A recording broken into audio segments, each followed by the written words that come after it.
We will stop. Now this is the Great Mara River. Look at how beautiful it is.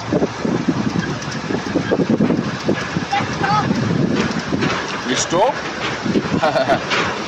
Nice. Look at that side.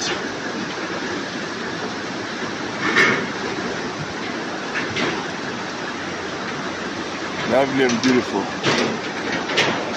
This is the river where the Great Wild Beast Migration happens.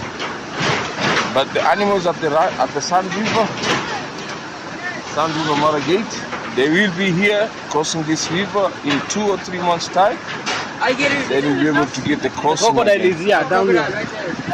Well, guys, don't forget to subscribe to our private pages and follow us on You are coming with foot by foot.